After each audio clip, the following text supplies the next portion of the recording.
असताना करंजी गाव दत्तक घेतलं होतं आदर्श संसद ग्राम म्हणून. खासदार झाले तर माझे केंदूर गाव आपण विकासाच्या कामामध्ये दत्तक घ्यावं अशा प्रकारची विनंती आपल्याला आहे. यानंतर शिरूर लोकसभा मतदारसंघाचे राष्ट्रवादी काँग्रेस, भारतीय जनता पार्टी, शिवसेनेचे अधिकृत उमेदवार माननीय शिवाजीरावदादा आढळराव पाटील, विनंती आहे आपण आपलं मनोगत व्यक्त करायचं आहे. 2024च्या लोकसभेच्या निवडणुकीच्या प्रचाराच्या निमित्तानं महायुतीमधील राष्ट्रवादी काँग्रेस पक्षाचा मी अधिकृत उमेदवार म्हणून आपल्या गावाला गावभेट देण्यासाठी, आपल्या सगळ्यांचे आशीर्वाद मागण्यासाठी या ठिकाणी मी आलो आहे. माझ्यासोबत माझे सगळे ज्येष्ठ श्रेष्ठ मंडळी, माझे सहकारी आणि आपण सर्व ग्रामस्थ मोठ्या संख्येने या ठिकाणी उपस्थित आहात. या निवडणुकीच्या मतदानाला फार फार तर 10-12 दिवस उरले. ह्या 10-12 दिवसामध्ये आपल्या सगळ्यांना माहिती आहे, अजून जवळजवळ तसा सगळाच मतदारसंघ फिरून झाला आहे, पण अजूनही बरीचशी गावं बाकी आहे.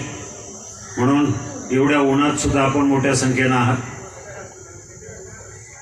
मित्र, ही निवडणूक मगाशी कोणतरी म्हणाले का आपल्याला निर्णय घ्यायचा. माझ्या माहितीप्रमाणे या शिरूर लोकसभा मतदारसंघातल्या जनतेनं निर्णय केव्हाच घेतलाय की ह्या वेळेला काय करायचं. गेल्या 5 वर्षापूर्वी ज्यांना आपण निवडून दिलं, ज्यांच्याकडनं आपण अपेक्षा केल्या, त्या लोकप्रतिनिधींनी गेल्या 5 वर्षामध्ये आपल्याला काय काय दिलं, आपल्या किती अपेक्षा पूर्ण केल्या, आपल्याला किती निधी दिला, आपले किती फोन घेतले, आपल्या किती सुखदुःखामध्ये सहभागी झाले, हा सुद्धा विचार मतदानाच्या वेळेला करायचा असतो. कुठलीही निवडणूक असो, मग जिल्हा परिषदेची असो, ग्रामपंचायतीची असो, सगळ्या निवडणुकीमध्ये गेल्या निवडणुकीच्या अनुभवावरून आपल्याला नवीन मतदान करायचं असतं. म्हणून जर आपण सारासार जर विचार केला तर गेल्या 5 वर्षामध्ये 2 व्यक्ती आपल्यासमोर, ज्याला आपण निवडून दिलं तो खासदार आणि ज्याचा पराभव झाला तो माजी खासदार. मग या दोघांची कारकीर्द आपण गेल्या 5 वर्षातली तपासून पाहायला पाहिजे. मला माहिती नाही की आपल्या गावामध्ये किती निधी आलाय. डॉक्टर अमोल कोल्हे यांच्या माध्यमातून गावामध्ये किती निधी आला असेल, थोडा, काहीच नाही आला. अरे हो, म्हणजे ते तुमचा निधी जो आहे तो परत गेलेला 80% असेल तो. आणि मी आपल्याला सांगेल, गेल्या 15 वर्षांमध्ये माझ्याकडे 12 काम आहेत. 15 वर्ष सांगतो मी, पण अगदी 1, 2, 3 अशी 12 कामं मी गेल्या 15 वर्षांमध्ये माझ्या खासदारकीच्या काळामध्ये केली आणि गेल्या 5 वर्षात पण केली. त्याच्यामध्ये 50 कोटी रुपयाचा जो निधी मगाशी सांगितला, 50 लाख रुपयाचा, त्यासाठी वळसे पाटलांनी प्रयत्न केले. मी इथूनच कलेक्टरला फोन करून त्याला मंजुरी घेतली. आपल्याला पिण्याच्या पाण्याची टंचाई होती म्हणून. शेवटी निवडून गेलेल्या माणसाकडनं आपली काय अपेक्षा असते? आपल्या सुखदुःखामध्ये सहभागी झाला, आपल्या अडीअडचणीला धावून आलं पाहिजे. आज जेव्हा प्रश्न आपला आहे, माझ्या दृष्टीने बाकी सगळे प्रश्न ठीक आहे, हो, मी किती कामं केली आणि काय केली वगैरे याच्यापेक्षा मी इथं पाहतो उपस्थित असलेले सगळे लोकांनी ह्या भागामध्ये जेव्हा जेव्हा जातो, एकच प्रश्न सगळे लोक अपेक्षेनं आणि आशेनं पाहतात की आम्हाला पाणी कधी मिळेल. हा अनेक वर्षाचा प्रश्न आहे. मग त्याच्यासाठी प्रामाणिकपणे कोणी कोणी प्रयत्न केले हे सुद्धा तपासून बघायची गरज आहे. मी स्वतः पुढाकार घेतला होता. मी जेव्हा खासदार होतो, विजय बापू शिवतरेकडे बैठक लावली. आपल्या प्रमुख ग्रामस्थांना, सगळ्या पक्षाच्या लोकप्रतिनिधींना बोलवून मी तिथं बैठक लावली, सर्वे करायला लावला. हा, वळसे पाटलांना मी बरोबर मी पण निमंत्रित केलं होतं की या म्हणून. त्यावेळेला मी बघितलं नाही की कुठला कोण पक्ष आहे, कारण माझ्या दृष्टीनं माझ्या शेतकऱ्यावरची, त्या चेहऱ्यावरची चिंता आणि हा 12 गावातला शेतकरी जो अडचणीत आहे त्याच्यासाठी आपण काहीतरी केलं पाहिजे, राजकारण बाजूला सोडून. दुर्दैवानं दरम्यानच्या काळात काही झालं नाही. सर्वेची ऑर्डर दिली, नंतर परत ती निवडणूक लागली. ह्या वेळेला प्रत्येक गावागावामध्ये तुमच्या बैठका झाल्या. बहुतेक ठिकाणी मी हजर झालो. अगदी पाबळ आलो होतो, इथे आलो होतो. आणि आम्हाला वाटलं, वळसे पाटलांना वाटलं की आपण राजकीय मतभेद बाजूला ठेवून याच्यावर काहीतरी प्रामाणिकपणे प्रयत्न करूया. आम्ही दोघांनी ठरवलं, पुण्या नागपूरला बैठक घेतली, आपण सगळी मंडळी त्या ठिकाणी आला. ती बैठक साधारण 9-10 डिसेंबरच्या दरम्यान होती. 3 महिन्यापूर्वी 4 महिन्यापूर्वी ती निवडणूक बैठक घेतली. त्या बैठकीनंतर सर्वे करायचे किंवा अधिकाऱ्यांना कागदपत्र जुळवायचे आदेश देवेंद्रजी फडणवीस यांच्याकडे खातं सर्व त्यांनी दिली. दुर्दैवाने इलेक्शनचा माहोल तयार झालं. सगळं काही इलेक्शन निवडणूक असल्यामुळं ते प्रकरण जरी पाठीमागे राहिलं असलं तरी 8 दिवसापूर्वी मी वळसे पाटलाकडे हॉस्पिटलमध्ये गेलो. त्यावेळेला अर्धा तास आमची ही चर्चा झाली की हा सुद्धा महत्त्वाचा प्रश्न आपल्याला सोडवला. अजितदादांबरोबर चर्चा झाली माझी. त्यावेळेला प्रवेशाचा दिवस होता माझा मंचरला.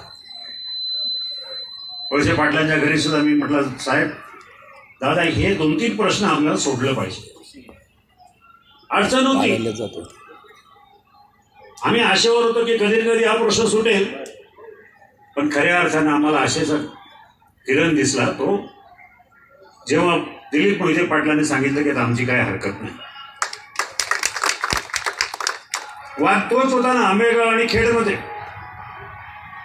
तो वाद मिटल्यानंतर त्यांचं हे झालं की बाबा ठीक आहे, ह्या भागातल्या गावांचं जर कल्याण होत असेल तर मी आणि त्याच्याबरोबर माझी सुद्धा 4-5 गावं येत असेल तर आमची काही अडचण नाही. आणि त्याप्रमाणे अधिकाऱ्यांना आम्ही तशा सूचना दिलेल्या आहे. मी आता इलेक्शनला आलो म्हणून मतं मागायला आलो म्हणून बोलत नाही, पण मी आपल्याला आवर्जून सांगेल की हे इलेक्शन होऊ द्या. आचारसंहिता संपल्यानंतर पहिली बैठक मी कुठली लावेल तर फक्त या प्रश्नाच्या संदर्भात, कारण मला याचं गांभीर्य कळतं हो. आणि म्हणून सगळा हा एक प्रश्न तर आपल्याला सोडवायचाच आहे. असे अनेक प्रश्न आहेत. मला आता एक निवेदन आलं आपल्या ठाकरवाडीचं, टोकाची ठाकरवाडी आणि पिंपळखोरी ठाकरवाडी आदिवासींच्या राहत्याच्या जागेसंदर्भामध्ये. मी तिथं जाऊन आलो. मला माहिती नाही खासदार तिथे गेले की नाही गेले, पण मी गेलो तिथे.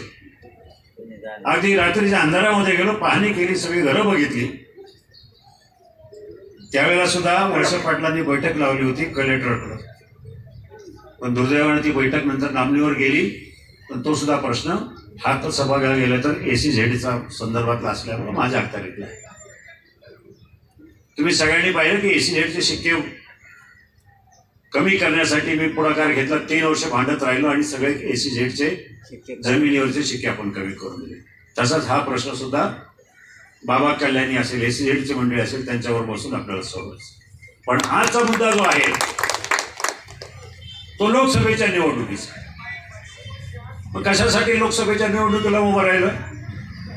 अहो, मी खासदार नसताना सुद्धा 1,500 कोटी रुपयाची कामं केली. 1,500 कोटी रुपये. 39 गावातल्या 42 गावातल्या जवळजवळ सगळ्या गावात आपण निधी आणला. 6 तालुक्यामध्ये निधी टाकला. 400 ग्रामपंचायती मी घेतल्या. 400, कुणाला 10 लाख, कुणाला 20 लाख, कुणाला 25 लाख असं. आणि आपल्या सगळ्यांचं श्रद्धास्थान असलेलं धर्मवीर संभाजी महाराजांचं समाधीस्थळ. आता त्याच्यावर लोक बोलतात संभाजी महाराजांच्या नावानं खूप काही मोठ्या मोठ्या वार्ता केल्या जातात, पण मुळात या समाधीस्थळाचा आराखडा मी आणि बाबुराव पाचन, स्वर्गीय बाबुराव पाचन आम्ही दोघांनी तयार केला होता. 140-145 कोटी रुपयाचा सादर केला. प्रेझेंटेशन झालं, सगळं काय झालं.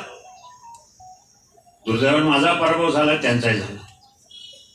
त्यामुळं तो प्रकल्प तसाच रखडला. त्यानंतर नवीन खासदार, नवीन आमदारांनी त्याच्यावर काम चालू केलं. फक्त बैठका झाल्या, त्याच्यावर काही झालं नव्हतं. 250 कोटी रुपयाचा आराखडा अधिकाऱ्यांनी तयार केला. अजितदादांनी त्याची घोषणा केली, पण दुर्दैवानं पैसा काय त्याच्यावर पडला नव्हता. जेव्हा हे सरकार आलं, एकनाथ शिंदे मुख्यमंत्री झाले, मी पुढाकार घेतला. माझ्या मतदारसंघातल्या 5 प्रश्नावर, एक बिबट सफारीचा असेल, खेड पंचायत समितीच्या इमारतीचा असेल, जुन्नरच्या आदिवासी भागाचा प्रश्न असेल आणि धर्मवीर संभाजी महाराजांचं वडू तुळापूरचं स्मारक, हे 5 प्रश्न मुख्यमंत्र्यांच्या दालनात घेतले. आमच्या रामभाऊ सासवडे वगैरे सगळी मंडळी आम्ही तिकडे गेलो.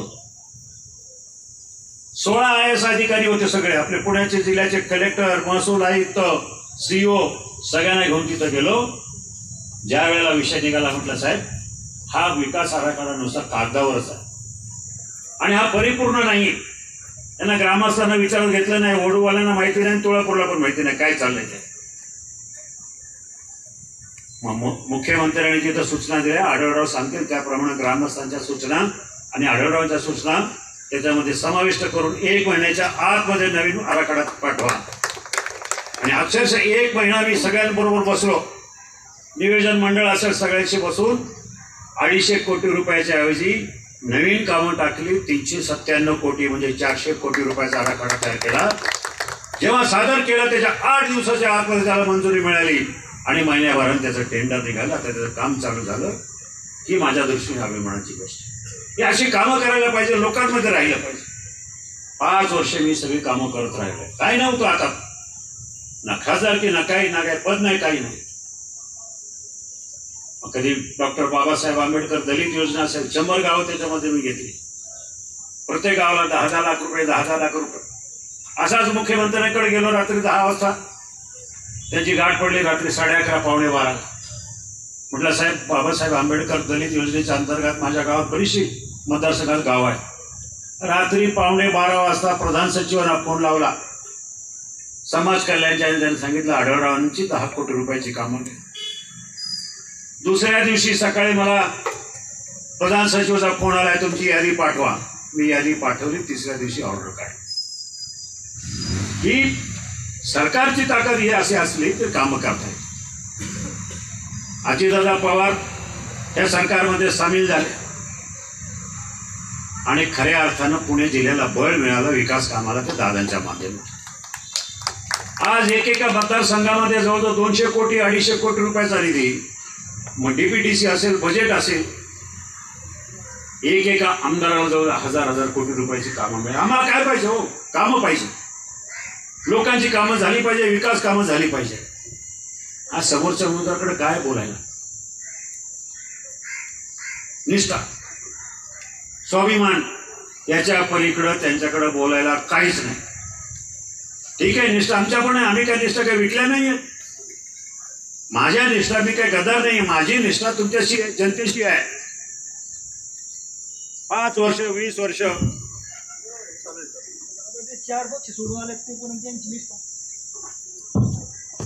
20 वर्ष मी जनतेबरोबर राहिलो. काय झालं? 20 वर्ष जनतेबरोबर राहिलो, जनतेशी प्रामाणिकपणे राहिलो, जनतेशी एकनिष्ठ राहिलो. म्हणून मला आज समाजामध्ये कुठेही जा, कुठल्याही गावात जा, अशी शिरूरच्या पूर्व भागात गेलो तर लोक भाषणाला उठतात, ज्यावेळेला प्रस्तावना करतात त्यावेळेला पहिला शब्द असतो, दादा आम्ही चुकलो. 5 वर्षापूर्वी आम्ही चुकीचा निर्णय घेतला, यावेळेला आम्ही तुम्हाला खासदार करणार म्हणजे करणारच. आज माझ्या शिरूर आंबेगाव विधानसभा मतदारसंघामध्ये एका बाजूला वळसे पाटील, दुसऱ्या बाजूला आम्ही दोघे एकत्र आहोत. लढाई 20 वर्ष फक्त आमच्या दोघांचीच व्हायची, पण दोन्ही बाजू एकत्र आल्यामुळं एका बाजूला विकास होईल, एका बाजूला लोकांचं संघटन. ह्या 2 गोष्टी महत्वाच्या आहेत. आम्हाला काय वैयक्तिक स्वार्थ काय होतं रे? एकच आहे का रे? आणि म्हणून आम्हाला काय वैयक्तिक काय साधायचं नाही हो.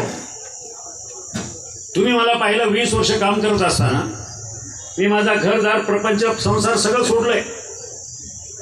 माझा धंदा पाणी, घर मंडळी सगळे मुंबईला आहे. एकटा मी लांडवडीला राहतो फक्त लोकांच्या सेवेसाठी. 20 वर्षात प्रत्येक रविवारी जनता दरबार घेतो. प्रत्येक रविवारी महाराष्ट्रामध्ये असं कोणीही लोकप्रतिनिधी नसेल की खासदार असताना नसताना सुद्धा जनता दरबार घेतो. गेल्या 20 वर्षात जवळजवळ 812 813 जनता दरबार रविवारचे झाले. आणि म्हणून मला या कामाच्या जोरावरच मला उभं राहायचं आहे. ते ह्यासाठी की केंद्र सरकारचे महत्त्वाचे प्रश्न. एक तर माझा हा 12 गावाचा प्रश्न आहे, आनेपाटाचा पाण्याचा प्रश्न आहे, आपल्या 12 गावाचा पाण्याचा प्रश्न आहे, माळसाकांचा पाण्याचा प्रश्न आहे. आपल्याकडं कळमोडीचा विषय आता क्लिअर झालेला आहे. चाकणचं ट्रॅफिक आहे, तळेगाव चाकण शिक्रापूरचं ट्रॅफिक आहे, वाघोली पुणे नगर रस्त्याचं ट्रॅफिक आहे आणि पुणे नाशिक रेल्वेचं प्रश्न आहे. आणि हे सगळे प्रश्न सोडवण्यासाठी केंद्राकडनं कमीत कमी 50,000 कोटी रुपयाची गरज. काल सन्माननीय पंतप्रधान तिथं आले होते. त्यांच्या कानात बोललो मी गाडीत बसताना की त्यांनी मला विचारलं, पाटिल साहब आपको प्रॉब्लम क्या है, इसमें आपके क्षेत्र में क्या जरूरत है? मी त्यांना म्हटलं, सर मुझे सिर्फ 50,000 करोड रुपया चाहिए. तर ते म्हणाले, तुम्ही निवडून या, तुमच्या प्रश्नांना निधी देण्याचं काम मी करेल. अशा प्रकारचे त्यांनी शब्द दिलेला. एका बाजूला दादांची ताकद, एकनाथभाई शिंदे यांची ताकद, देवेंद्रजी फडणवीस यांची ताकद, आणि दुसऱ्या बाजूला या देशाचं नेतृत्व करणारे नरेंद्र मोदी यांची ताकद आपल्या सगळ्यांच्या पाठीशी असल्या तर मतदारसंघाचे प्रश्न सोडवण्यासाठी आपण कुठेही कमी पडणार नाही. फक्त मला यावेळेला मोठ्या मताधिक्याने निवडून द्या. यावेळेला माझं चिन्ह आहे घड्याळ. लोक म्हणतात यांनी पक्ष बदलला वगैरे काही नाही आहे. असा पक्षबदल होत नाही की माझ्या पक्षाचा मूळ पक्षाचा पक्षप्रमुख मला सांगतोय की आढळरावजी तुम्ही 5 वर्ष काम केलंय, ही जागा आता राष्ट्रवादीला आहे आणि तुम्ही घरी बसण्यापेक्षा राष्ट्रवादी काँग्रेस पक्षामधून जाऊन लढा, माझी तुम्हाला परवानगी आहे. असा पक्षबदल कुठं होतो? कुणी करतं का? मला ज्या दिवशी पक्षप्रवेश होता मंचरला, त्यावेळेला शिवसेनेच्या 50 गाड्या लांडेवाडी बंगल्यात होत्या.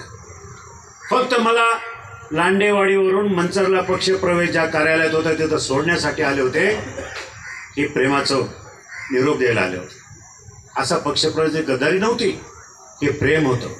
आणि शिवसेना, भाजप, राष्ट्रवादी हे तिघेही महायुतीतले घटक पक्ष असल्यामुळं तिन्ही पक्षानं ठरवलं की आढळरावांना यावेळेला उमेदवारी द्यायची आणि हा मतदारसंघ जिंकायचा.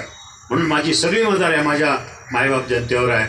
मला आशा आहे की आपण सर्वजण 13 तारखेला या कुठल्याही भावंडांना बळी पडू नका. काही घेऊन येतील, कांद्याचा प्रश्न घेऊन येतील. कांदा तर त्यांना आता आठवला आहे, पण कांद्याचाही प्रश्न आता सुटला. दुधाच्या भावाच्या संदर्भात सरकारनं सकारात्मक पावलं उचलली आहे.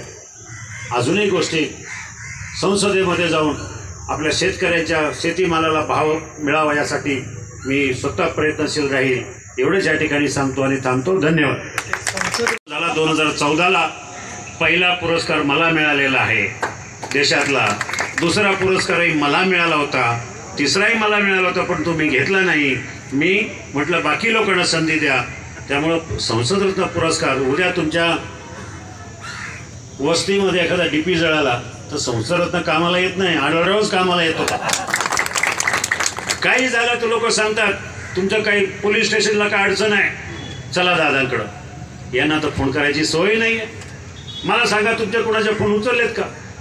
त्यामुळे संसदरत्न बरेच आहेत आणि आपला खासदार असा एकमेव खासदार आहे तो स्वतःच्या नावापुढं संसदरत्न लावतो. आम्ही कधी कोणी लावलेलं नाही, एवढंच या ठिकाणी सांगू इच्छितो. त्यांना 8 वेळा मिळालेलं, त्यामुळे ते काय. चला, धन्यवाद. कान्होराज लाईव्ह टीव्ही चॅनलला सबस्क्राईब व लाईक करायला विसरू नका. पत्ता: संत श्रेष्ठ कान्होराज महाराज नगरी, साकोरे आळी, दत्त मंदिर शेजारी, मुक्काम पोस्ट केंदूर, तालुका शिरूर, जिल्हा पुणे. मुख्य संपादक MD साकोरे. Mobile number 7387 045 943. सहसंपादक संजय साकोरे. Mobile number 9850 62 55 32.